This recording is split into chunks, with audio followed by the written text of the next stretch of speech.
For veterans who have sullied their hands in the dark underbelly of the financial markets, this story might seem trivial, even redundant. However, this piece is largely intended for people who have never had the opportunity to look at the dark side. Also, events in this story transpired during a time when all of us here at India Economics were relative newbies, and so our naivety must be excused. With that said, you can now go ahead and listen to the story, and I hope you enjoy this account of three idiots stumbling into the dark side of the SME IPO market. The beginning times. When we decided to work on our startup, we felt there was an urgent need for reform in the Indian stock market. We firmly believed that institutions reporting on financial markets were excluding the novice retail investor base by talking about stocks using financial lingo that was simply too hard to understand, and we thought we could fix this by writing stories that more people could relate to. This was at a time when India Economics Times wasn't even born. It was only an idea that existed on paper. But we knew what we wanted to do. We wanted to make stocks cool. Unfortunately, however, we did not have an audience to talk to, and we were out in the streets desperately looking for our big break. And then, after 2 weeks of waiting, we received a call from a stockbroker in Ahmedabad who seemed very keen on what we were doing. We agreed to meet at his office. We entered the building thinking we could work out a business proposal, hoping that the research division in the brokerage house would find value in our stories. The gentleman who greeted us was a big burly man with a pot belly, and spoke with the authority of a market veteran. He quietly sized us up and said, "Who is going to read your stuff?" We sat there staring at each other because we didn't really have an answer to his question until he finally spoke again. "You should start writing about SME IPO, guys. You will get a lot of traction. We will promote your stuff. Don't worry." He wasn't interested in our stories or the kind of content we were working with. He wanted us to look at the SME, small and medium enterprise IPO, initial public offering, market in India. A few years earlier, the government of India had initiated a proposal to help small and medium enterprise list on the exchanges in the hopes of making public funds accessible to fledgling businesses. Unlike big businesses who have access to cheap loans and instant capital, small and medium enterprises often struggle to lift their business out of obscurity, and so, when the government green-lighted the initiative, there was considerable euphoria in the market. With the backing of the government, the exchanges got to work, and an SME platform was put together. The move was lauded by everyone in the financial ecosystem. Investors were happy that they could now own a piece of the burgeoning SME market, and the promoters of these small enterprises rejoiced in the knowledge that capital would be less of a problem. This is a big contribution to the country where SMEs play a crucial role but face difficulties in raising capital for their potential businesses. This is an effective way to improve financial inclusion. C.S. Mohapatra, DEA, Ministry of Finance. Mr. Mohapatra was right. This was a terrific initiative to help the struggling SME industry in the country. The hope was that, once capital was made available, these small companies could scale up and add more value to the Indian economy. So it made a lot of sense for the government to encourage such a move. But by the time we started reporting on SME stocks, the segment had devolved into an ugly business of money making that lacked any significant oversight or accountability. All that glitters is not gold. And so, with the vote of confidence from our friendly neighborhood stockbroker, we got to work. Our first story was on a small jewelry company involved in the wholesale gold business. On the face of it, the company looked like it was running a tight ship. Revenues of around a few $1 million and a customer base of a few hundred stores. We had no reason to believe the company was hiding anything. But once we started digging deeper, the story started to unravel rather quickly. The company only had about 10 employees in total.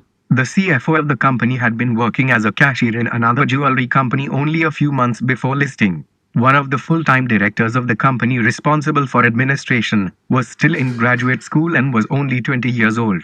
Also, a significant portion of its business came from selling gold to another company owned and managed by the promoters themselves, and they did all this by outsourcing their entire business operation. I can't divulge all this information. Who are you guys? We tried calling the promoters and ended up talking to the 20-year-old director. He was confident to begin with, but when we started pressing him on matters of financials, he quickly got defensive. He kept insisting he could not offer us an explanation because this information was proprietary, and he couldn't divulge such matters because of legal reasons, and we did not press him further. We wrote a scathing report on the company castigating the promoters and their business model, criticizing them for wanting to raise over $1 million only to then watch the retail public subscribe to the issue like there was no tomorrow. The public wanted more of this company and it didn't make any sense to us. Who in their right mind is buying this? Scoffed Bhanu, one of our co-founders. We kept writing story after story, report after report pointing out loopholes in these businesses and the sorry state of the company financials only to watch the issue get subscribed time and time again. The invisible hand of the stock operator. It was only much later we found out how subscriptions actually ran. Usually, it's not your average retail investor that buys shares during the primary offering (IPO). Instead, companies hire stock operators who subscribe to the issue, bump up the prices artificially post-listing and then offload them to the general public once the price becomes attractive enough for gullible investors to jump in. There is always a retail investor looking to make a quick buck off of stocks on the rise, and once the dust settles they are often left with a dud stock that is pretty much worthless. We spoke to one such operator. He spoke in a very nonchalant manner and told us this was all part and parcel of the SME market, and that if it weren't for people like him most issues would go unsubscribed. I don't go to promoters, they come to me. It's these guys that ask me to subscribe the issue for a discount. If I get a 6 crore rupees $8,50,000 issue for 5 crores rupees $7 lakh, I will buy the whole thing and operate the price, friendly operator. So the designated operator decides to bid for all the shares through his network of professionals, and then when the actual transaction is complete, the promoter returns some money to the operator as kickbacks for his service. There are good incentives for the promoter to go through with such an arrangement.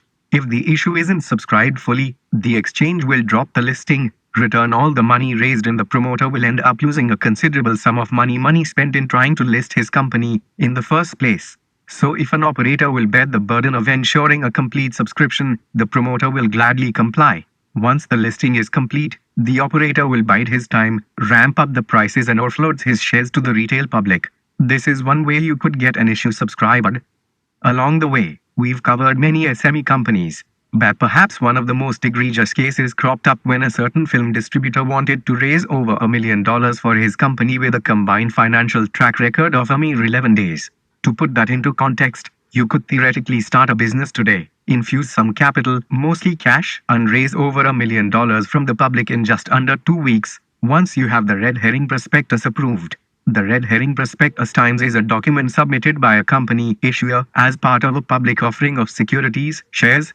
This document contains the risks and the potential pitfalls associated with investing in a newly listed company. The only catch here is that SME don't actually require the explicit approval of SEBI, India's regulator for the securities market. Instead, the prospectus is approved by the exchange and the company gets the go-ahead to list itself on the SME exchange portal.